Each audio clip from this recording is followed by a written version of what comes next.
بنی اسرائیل میں ایک شخص تھا، اس کا نام کفل تھا اور بہت بڑا بدکار تھا۔ ہر رات کوئی نئی خاتون اس کے گھر کی زینت بنتی۔ ایک دن ایک خاتون کو 60 دینار دے کے وہ اپنے گھر لے آیا۔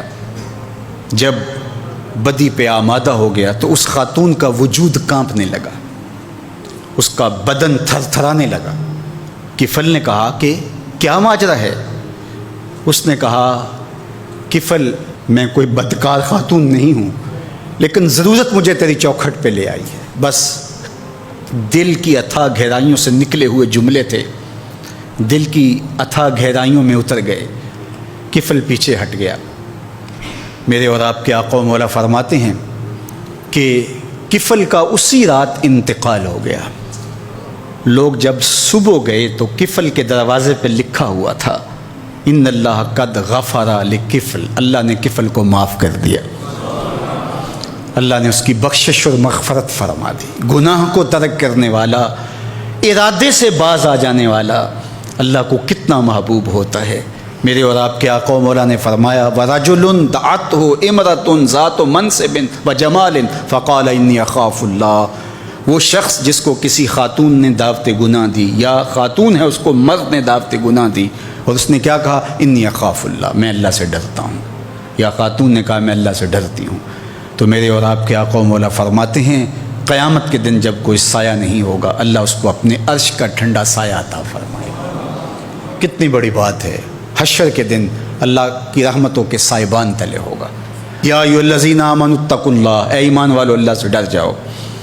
وَلْتَنْظُرْ نَفْسٌ مَّا قَدَّمَتْ لِغَدٍ، اور ہر جان یہ دیکھے اس نے آنے والے کل کے لیے آگے کیا بھیجا ہے۔ حضور علیہ السلام نے ارشاد فرمایا، حضرت ابو ہریرہ رضی اللہ تعالیٰ عنہ سے مروی ہے کہ جب کوئی شخص فوت ہوتا ہے تو لوگ کہتے ہیں اس نے پیچھے کیا چھوڑا، فرشتے کہتے ہیں اس نے آگے کیا بھیجا۔ لوگ تو حساب کرتے ہیں نا، کتنی فیکٹریاں چھوڑی، کتنا بینک بیلنس، کتنی جائیداد، کتنے مربع، کتنی زمینیں، لیکن فرشتے کہتے ہیں اس نے آگے کیا بھیجا۔ حضرت سیدنا عمر رضی اللہ تعالیٰ عنہ بولے حاسبوا قبل ان تحاسبوا وزنوا قبل ان توزنوا، اپنا حساب کرو اس سے قبل کہ تمہارا حساب کیا جائے، اپنے اعمال خود تول لو، کہیں میزان پہ جا کے پریشانی نہ ہو۔ عمرے سے حج سے جب واپس آتے ہیں تو جب آخری دن ہوتا ہے تو ہر بندہ اپنا سامان تول رہا ہوتا ہے، کیوں میاں ایئرپورٹ پہ پریشانی نہ ہو۔ حالانکہ اگر 2 3 4 کلو بڑھ بھی گیا تو وہ ویسے بھی گزرنے دیتے ہیں، یا چند ریال دیں گے تو آپ گزر جائیں گے، لیکن اس کے باوجود چند لمحوں کی پریشانی سے بچنے کے لیے بار بار اپنا سامان توڑ رہے ہوتے ہیں کہ وہاں جا کے پریشانی نہ ہو۔ یار آب زمزم ہے، کھجوریں ہیں، ان کا وزن بڑھ گیا تو پریشانی ہوگی اور تم اس سے ڈرتے ہو، اور اگر برائیوں کا وزن بڑھ گیا تو کہا وزنوا قبل ان توزنوا، قبل اس سے کہ تمہارا وزن کیا جائے تم وزن پہلے کر کے دیکھ لو، تمہیں پتہ ہے تم کھڑے کہاں ہو۔ ہر شخص کو پتہ ہے کہ میرے پاس نیکیاں کتنی ہیں، ہر شخص کو پتہ ہے میرے پاس برائیاں کتنی ہیں، نیکیاں محض اللہ کی رضا کے لیے کتنی ہیں، فساد نیت کا شکار کتنے عمل ہیں، ریاکاری کن کے ساتھ جڑ گئی، میرے کون سے اعمال ہیں جو عجب نے برباد کر دیے۔ ہر بندے کو پتہ ہے کہ میں کہاں کھڑا ہوں، اپنے عمل کا اسے محاسبہ کرنا چاہیے۔ وَلْتَنْظُرْ نَفْسٌ مَّا قَدَّمَتْ لِغَدٍ، ہر جان دیکھے اس نے آنے والے کل کے لیے آگے کیا بھیجا ہے۔ یہاں تو دیکھتے ہو کہ پیچھے کیا چھوڑا ہے، لیکن آگے کیا بھیجا ہے۔ آج اگر تم نہیں سوچو گے تو ایک دن آئے گا عَلِمَتْ نَفْسٌ مَّا قَدَّمَتْ وَأَخَّرَتْ، اللہ تعالیٰ ارشاد فرماتا ہے کہ ایک وقت آئے گا کہ ہر جان دیکھ لے گی کہ اس نے آگے کیا بھیجا اور اس نے پیچھے کیا چھوڑا۔ ہر چیز تشت ازبام ہو جائے گی۔ وَحُصِّلَ مَا فِي الصُّدُورِ، سینوں کے اندر چھپے ہوئے راز بھی باہر آ جائیں گے۔ جب سینوں کی چھپی چیزیں بھی تشت ازبام ہو جائیں گی تو باقی کیا بچے گا؟ تو کتنا سخت دن ہوگا۔ تو اس دن کی آج تیاری کرنا ہوگی۔ ہمیں بتایا گیا ہے دنیا دارالعمل ہے، جہاں جو کرو گے کل قیامت کے دن اس کی جزا یا اس کی سزا تمہیں دیکھنا ہوگی۔ اور قیامت کے دن جب نامہ اعمال ہاتھ میں دیا جائے گا بندہ حیرت زدہ ہوگا، آنکھیں پھٹی کی پھٹی رہ جائے گی۔ ما لہذا الکتاب لا یغادر صغیرۃ ولا کبیرۃ الا احصاها، ہائے اس کتاب کو کیا ہو گیا، اس نے چھوٹی بڑی کوئی بات نہیں چھوڑی، سب کچھ لکھ دیا۔ لیکن پھر پچھتاوے کا کیا فائدہ؟ آج کا پچھتاوا کل کی بہتری کا ضامن بن جاتا ہے، لیکن کل کا پچھتاوا سوائے حسرت بڑھانے کے، دکھ اور اذیت بڑھانے کے اور کچھ نہیں ہوگا۔ اس لیے آج میں اور آپ دیکھیں کہ ہم کھڑے کہاں ہیں۔ حضرت احمد بن حنبل بہت بڑے بزرگ گزرے، اللہ اکبر، کیا ان کا علمی مرتبہ تھا۔ وہ حضرت بشر حافی کے پیچھے دوڑتے تھے، اور حضرت بشر حافی ناخواندہ شخص تھے، لیکن ایک خاص کرم نوازی ان کے اوپر ہوئی کہ اللہ تعالیٰ نے ان کے باطن کو اجلا کر دیا۔ وہ بشر حافی تھے تو شرابی، اور نشے میں دھت شراب خانے کی طرف جا رہے تھے کہ انہوں نے دیکھا راستے کے اندر کاغذ کا ایک ٹکڑا پڑا ہوا ہے جس کے اوپر لفظ اللہ لکھا ہوا ہے۔ بس اس کو اٹھایا، روئے، چوما، خوشبو لگائی، کسی اونچی جگہ پہ رکھ دیا اور شراب خانے میں چلے گئے۔ وہاں نشے میں دھت تھے کہ اللہ کے کسی بندے کی دستک ہوئی دروازے پہ، تو جو ساقی مے خانہ تھا اس نے پوچھا کون؟ کہا کہ بشر سے ملنا ہے۔ تو کہا وہ تو نشے میں پڑا ہے، اور جو شخص دروازے پہ کھڑا تھا وہ شہر کا بہت بڑا عابد تہجد گزار۔ تو جب اس کو بتایا کہ فلاں اللہ کے بندے باہر تیرے انتظار میں کھڑے ہیں، تو وہ ننگے پاؤں دوڑے، کہا کہ بشر تمہیں مبارک ہو، اللہ نے تیرے ماضی کے گناہ معاف کر دیے۔ تو بس پھر زندگی ہی بدل گئی۔ وہ ایک فقیر تھے، تو وہ جا رہے تھے، اللہ کی رحمت رب بہانہ می طلب، اللہ کی رحمتیں بہانے تلاش کرتے۔ ایک فقیر تھے تو وہ جا رہے تھے، تو راستے کے اندر کیا دیکھا کہ ایک شرابی ہے، وہ گندی نالی کے اوپر گرا ہوا ہے، اور اس کا منہ جو ہے اس کو گزرتا ہوا پانی مزید غلیظ کرتا چلا جا رہا تھا۔ تو انسانی شرف کے ناطے سے ان کے دل میں رحم جاگا کہ انسانیت کی تذلیل ہو رہی ہے، اگرچہ یہ شراب کے نشے میں ہے۔ آج کا صوفی اور آج کا مولوی تو ٹھڈا مار کے گزرے گا، لیکن گناہ سے نفرت ہے، گناہ گار سے نہیں ہے۔ تو وہ آگے بڑھے اور اس کو وہاں سے اٹھایا، اور اس کے جو گندا منہ تھا اس کا منہ دھو دیا اور چلے گئے۔ جب سحری کا وقت ہوا تو وہ تہجد کے لیے مسجد میں آئے، تو دیکھا کہ وہ جو شرابی جس کا منہ دھویا تھا وہ پہلے ہی مسجد میں نماز ادا کر رہا۔ تو بڑی حیرت ہوئی، کہا مالک یہ کیا ماجرا ہوا؟ کہا میرے بندے، تو نے اس کا منہ دھو دیا تھا، میں نے دل دھو دیا۔ اللہ اکبر، تو نے اس کا منہ دھویا تھا، میں نے اس کا دل دھو دیا۔ تو بشر حافی کی اس ادا کو اللہ نے قبول کر لیا، اور وقت کے کامل کسی شیخ اور ولی کے ذریعے سے اس کو میسج پہنچایا۔ جب یہ پیغام پہنچا تو اس وقت وہ ننگے پاؤں تھے، براہنا پاتے، ایسے نشے میں آ گئے تھے۔ پھر انہوں نے کہا میرے رب کا پیغام جب میرے نام آیا تھا تو اس وقت میں برہنہ پا تھا، لہذا ساری زندگی جوتے نہیں پہنوں گا۔ حافی عربی میں جو ہے وہ ننگے پاؤں والوں کو کہتے ہیں۔ اللہ اکبر۔ تو ساری زندگی جوتے نہیں پہنے کہ میری توبہ جب قبول ہوئی تو اس وقت میرے پاؤں میں جوتے نہیں تھے، تو اللہ کی زمین پہ وہ ننگے پاؤں پھرتے تھے۔ تو اللہ نے کرم کر دیا، تو احمد بن حنبل رضی اللہ تعالی عنہ ان کے پیچھے پیچھے بھاگتے تھے۔ تو ایک دن کسی شاگرد نے کہا حضرت یہ ایک ناخواندہ شخص ہے اور آپ اس کا پیچھا کرتے رہتے ہیں، اور آپ اتنے بڑے عالم۔ تو حضرت امام احمد بن حنبل نے کہا کہ جس رب کو احمد بن حنبل مانتا ہے، بشر حافی اس رب کو جانتا بھی۔ اچھا، ولی فائل کے معنی میں بھی ہے، مفعول کے معنی میں بھی ہے۔ فعیل کے وزن پر صفت مشبہ کا صیغہ ہے، تو فعیل کبھی فائل کے معنی میں ہوتا ہے، کبھی جو ہے وہ مفعول کے معنی میں ہوتا ہے۔ تو اگر تو یہ فائل کے معنی میں ہو تو ولی سے ولی ہے اس کا، تو یہ ولی جو ہے یہ فائل کے معنی میں ہے اللہ سے محبت کرنے والا، اور اگر یہ مفعول کے معنی میں ہو تو پھر اس کا مطلب یہ ہے کہ وہ شخص جس سے اللہ محبت کرتا ہے، یعنی محب کے معنی میں بھی ہے اور محبوب کے معنی میں بھی ہے۔ اللہ ولی الذین آمنوا یخرجہم من الظلمات الی النور، اللہ اہل ایمان کا ولی ہے، یعنی اہل ایمان کو محبوب رکھتا ہے، اور پھر کیا کرتا ہے اس محبت کا جو صلہ اپنے بندے کو دیتا ہے، یخرجہم من الظلمات الی النور، اس کو ظلمتوں سے نکال کے روشنیوں کی طرف لاتا ہے۔ اللہ اکبر۔ والذین کفروا اولیاءہم الطاغوت، اور جو کافر ہیں ان کا ولی کون ہے؟ ان کا ولی طاغوت ہے، شیطان ہے، طاغوت ان کے اولیاء ہیں، یخرجونہم من النور الی الظلمات، تو وہ ان کو روشنیوں سے اندھیروں کی طرف جو ہے وہ لے کے جا رہے ہوتے ہیں۔ اللہ اکبر۔ تو اس لیے اللہ کا ولی وہ ہوتا ہے کہ جو اللہ جل شانہ کا محب بھی ہو اور اللہ جل شانہ کا محبوب بھی ہو۔ اور کبھی ایسا ہوتا ہے کہ محبوبیت کا غلبہ ہوتا ہے، کبھی ایسا ہوتا ہے کہ جو ہے وہ محبت کا غلبہ ہوتا ہے، یعنی اس طرف سے غلبہ ہوتا ہے، اور کبھی یہ ہوتا ہے کہ اس کی محبوبیت ایسی ہوتی ہے کہ ناز برداری کے وہ رنگ میں ہوتا ہے۔ تو یہ اللہ تعالیٰ کا ایک نظام ہے کہ جب بندہ اس سے پیار کرتا ہے تو وہ فرماتا ہے میں بھی اس سے پیار کرتا ہوں۔ اللہ اکبر۔ یعنی تم نکلے تھے اللہ سے محبت کرنے کے لیے، تو تم نے تو اللہ سے محبت کا دم بھرا، لیکن تم نے کیا محبت کرنی تھی، اس نے تمہیں خود اپنا محبوب بنا لیا۔ تو جب خود محبوب بنایا، تم پہلے گئے تھے چل کے نماز پڑھنے کے لیے، لیکن جب اس نے محبوب بنایا تمہارے پاؤں کے اندر کشش ڈال دی نماز کے لیے۔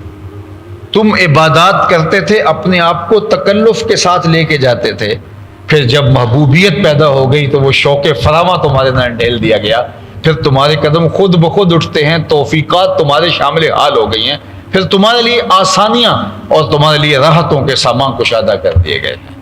اور ایک حدیث پاک میں آتا ہے میرا بندہ میرے ساتھ کثرت نوافل کے ذریعے سے تقرب اختیار کرتا ہے، میرا بندہ میرے ساتھ تقرب اختیار کرتا ہے فرائض کی ادائیگی کے بعد کثرت نوافل سے، اور جب وہ کثرت نوافل سے میرا تقرب حاصل کر لیتا ہے تو فَكُنْتُ سَمْعَهُ الَّذِي يَسْمَعُ بِهِ وَبَصَرَهُ الَّذِي يَبْصُرُ بِهِ وَيَدَهُ الَّتِي يَبْطِشُ بِهَا وَرِجْلِهِ الَّتِي يَمْشِي بِهَا، فرمایا پھر میں اس کے ہاتھ بن جاتا ہوں جن سے وہ پکڑتا ہے، میں اس کی آنکھیں بن جاتا ہوں جن سے وہ دیکھتا ہے، میں اس کے کان بن جاتا ہوں جن سے وہ سنتا ہے۔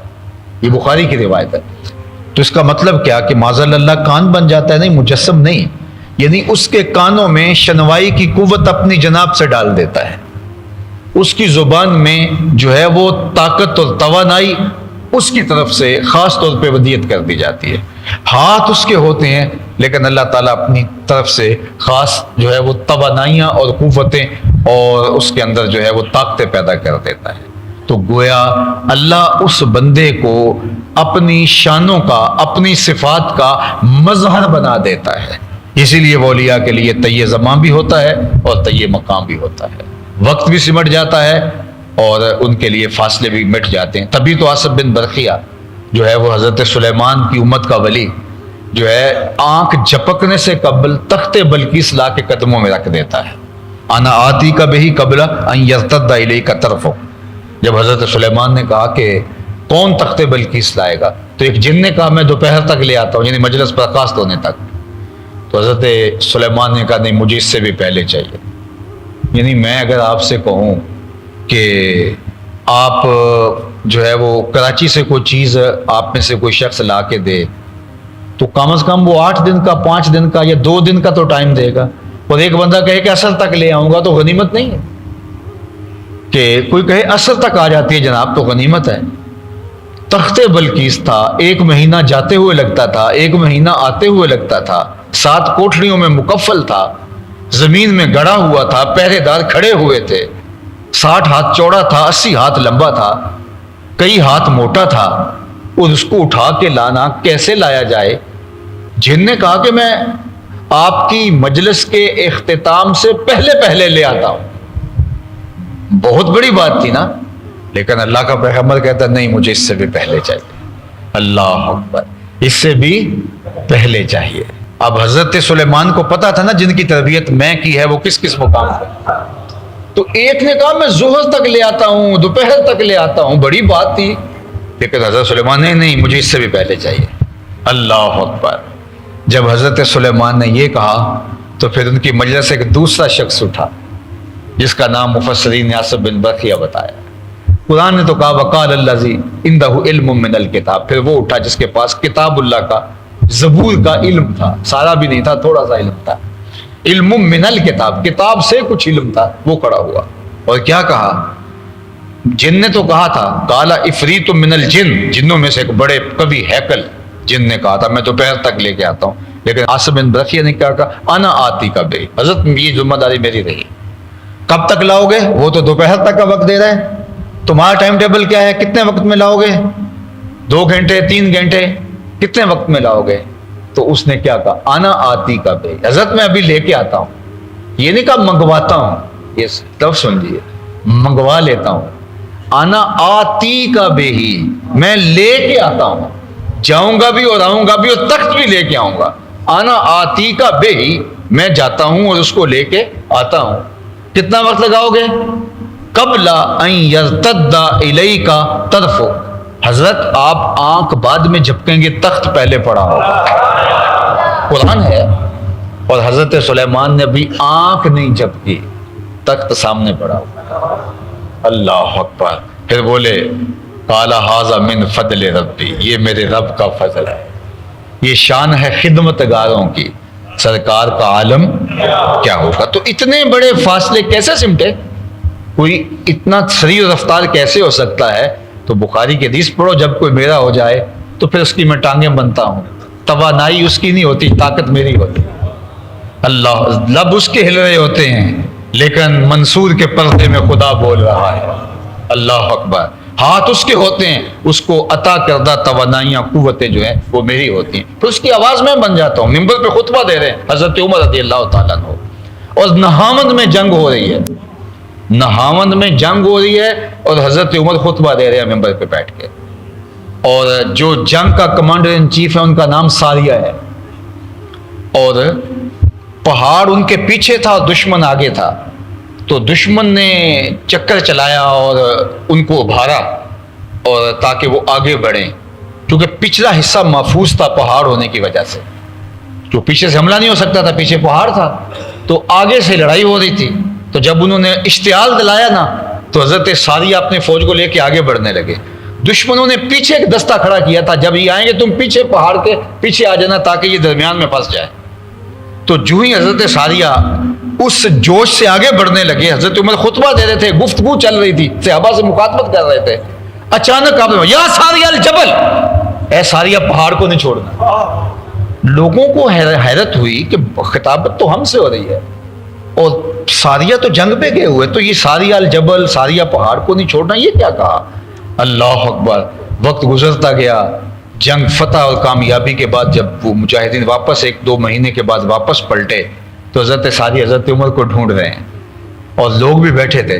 تو حضرت ساریہ نے کہا حضرت آپ کی آواز نہ آتی تو مر گئے تھے. اللہ اکبر. ہم پہاڑ کو چھوڑ دینے لگے تھے. اللہ اکبر. تو یہ پھر حضرت عمر کی آواز میں اتنی طاقت کہاں ہے کہ یہ چلی جائے وہاں تک، لیکن کہا پھر اس زبان میں بن جاتا ہوں. اللہ اکبر. تو یہ اللہ طاقت اور توانائی اور ہمت پیدا فرما دیتا ہے. جس شخص نے ایمان کی دولت حاصل کر لی تو چاہے دنیا کی کوئی اور چیز اس کو نہیں بھی ملی تو وہ فلاح پانے والا ہے. اور چیزیں دنیا کی اگر اس کو میسر آ جاتی ہیں تو وہ سونے پر سہاگے کا کام ہے. لیکن فرض کرو اس کو اور کچھ بھی نہیں ملتا، صرف ایمان، تو نفس ایمان فلاح کی ضمانت ہے. اسود الرائی، رائی عربی میں کہتے ہیں چرواہے کو، اسود کہتے ہیں کالے رنگ کو. کالے رنگ کا ایک چرواہا تھا، اسود نام سے، نام بھی اسود پڑ گیا تھا. کالے رنگ کے لوگوں کو لوگ کالو کہہ دیتے ہیں ہمارے ہاں. تو اس طرح عربی کے اندر بھی اسود کو کہتے ہی اسود تھے. تو پھر جو آزاد لوگ ہوتے ہیں ان کے تو نام ہوتے ہیں، تو غلاموں کے تو پھر لوگوں کی مرضی سے نام ہوں گے نا، جو لوگ ڈال دیں. تو اس کا نام بھی اسود پڑ گیا اور تھا بھی کالے رنگ کا. تو حضور علیہ الصلوۃ والسلام ایک غزوے پہ تشریف لے گئے تھے اور یہ اپنی بکریاں لے کے گزرا اور اس کی نظر حضور کے چہرے پر پڑی. آقا کریم کو دیکھا، حضور نے دعوت دین دی تو اس کے دل میں ایمان اتر آیا. تو اس نے حضور علیہ السلام کے ہاتھ پہ بیعت اسلام کی اور عرض کی کہ حضور اب میں تو کہیں کا جانے کا نہیں ہوں، اب ان بکریوں کا کیا کروں؟ یہ تو میرے مالک کی بکریاں. تو فرمایا کہ تم ان کو اس کے باڑے کی طرف ہانک دو، جب آخری بکری اس کے باڑے میں چلی جائے تو تم پلٹ آنا.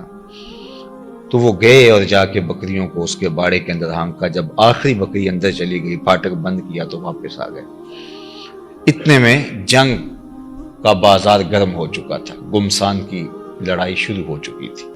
تو یہ آئے اور میدان عمل میں کود پڑے، اور بکریاں چرانے والے تھے، بے جگری کے ساتھ جو ہے وہ لڑے، پوری ہمت کے ساتھ آگے بڑھے، لیکن دشمن کی تلوار نے ان کو کاٹ کے رکھ دیا۔ خیر جنگ ختم ہوئی تو جب لاشوں کو اٹھایا جانے لگا تو اسود رائی کی لاش بھی پڑی ہوئی تھی۔ تو اللہ کے محبوب علیہ السلام نے جو ارشاد فرمایا اس کا مفہوم یہ ہے کہ یہ شخص ہے جس نے کوئی نماز نہیں پڑھی، کوئی روزہ نہیں رکھا، کوئی زکوٰۃ نہیں دی، کوئی حج نہیں کیا، یہ آیا اور سیدھا جنت کا دروازہ کھلا تھا، اندر چلا گیا۔ تو ایمان وہ بنیادی چیز ہے کہ کامیابی اور فلاح کی ضمانت شروع ہی ایمان سے ہوتی۔ کچھ بھی نہ ہو آپ کے پاس، ایمان کی دولت ہو۔ اللہ اکبر۔ اور یہ ایمان ہمیں کسی قیمت سے نہیں ملتا، یہ اللہ کی توفیق سے ملتا ہے۔ بڑے بڑے سمجھدار لوگ، ابو جہل کو ابو الحکم کہتے تھے، دانائیوں کا سر چشمہ، پرے پنچایت کا آدمی تھا، بالوں کی کھال ادھیڑ لیتا تھا، معاملہ فہم تھا، باتوں کی تہ تک پہنچنے کا فن جانتا تھا، لیکن نہیں پہنچ سکا۔ اور یہ نہیں ہے کہ اس کو پتہ نہیں چلا تھا، مغالطہ لگ گیا، نہیں۔ اخنس بن شریک نے، وہ ایک لمبی کہانی ہے کہ حضور کی تلاوت یہ سنتے رہے، ابو سفیان بھی تھے، یہ بھی، اور اخنس بن شریک بھی، تو 3 دن تک قسم بھی کھاتے رہے اور سنتے بھی رہے، وہ لمبی کہانی ہے۔ تو تیسرے دن لمبا ڈنڈا لے کر کے تو اخنس بن شریک نے آ کے ابو جہل کے دروازے پہ مارا اور کہا، وہ یہ باہر آیا آنکھیں ملتا ہوا، کہا ابو الحکم بتا، سچ بتانا ہے، جھوٹ نہیں بولنا، 3 دن سے ہم نے جو کلام سنا ہے، تیری اس کے بارے میں رائے کیا ہے؟ انصاف کی تکڑی تیرے ہاتھ میں ہونی چاہیے، جھوٹ نہیں بولنا، تو نے بھی سنا ہے اور میں نے بھی سنا ہے اور ابو سفیان نے بھی سنا ہے، تو تو سچ بتا کہ تیری رائے کیا ہے۔ تو ابو جہل ڈنڈی تو نہیں مار سکتا تھا، اس نے پھر کیا کہا؟ اس نے کہا، اخنس، رفادہ اور سقایا یہ تو پہلے ہی بنو ہاشم کے پاس ہے، یعنی یہ 2 عزتیں تو پہلے ہی ان کے پاس ہیں، اور اگر نبوت بھی اس گھر کی مان لیں تو پھر ہمارے پلے کیا رہا؟ ہماری چودر تو گئی۔ تو اخنس بن شریک نے کہا کہ اس کا مطلب ہے کہ تم ایک حق کو، ایک سچائی کو، ایک حقیقت کو جو ہے وہ ماننے سے انکار کر رہے ہو صرف اپنی چودراہٹ بچانے کے لیے، تو یہ تو بہت زیادتی ہے۔ چلو تم بچاؤ اپنی چودراہٹ، میں جا رہا ہوں اور محمد عربی کا غلام بننے جا رہا ہوں۔ اور آپ کو حیرت ہوگی کہ ابو جہل بہت کائن شخص تھا، اس نے کہا میری بس بات سن جاؤ۔ وہ رکا، کہا اچھا آج تم اپنے باپ دادا کے دین کو چھوڑنے جا رہے ہو، تمہاری ماں جس دین پہ تھی اس کو چھوڑنے جا رہے ہو، تمہاری دادی پردادی جس دین پہ تھی، جنہوں نے تمہیں جنم دیا، تمہیں گود میں کھلایا، آج تم ان کو چھوڑنے جا رہے ہو۔ تو یہ رک گیا، ٹھہر گیا، اور آپ جانتے ہیں کہ اخنس بن شریک حالت کفر میں مرا۔ علماء نے کہا کہ یہ وہ شخص تھا جو ایمان کے کنارے پہ آیا، لیکن اللہ کا اذن نہیں ہوا اور یہ آگے نہیں بڑھ سکا۔ اللہ اکبر۔ تو یہ تو سودے قسمت کے ہیں۔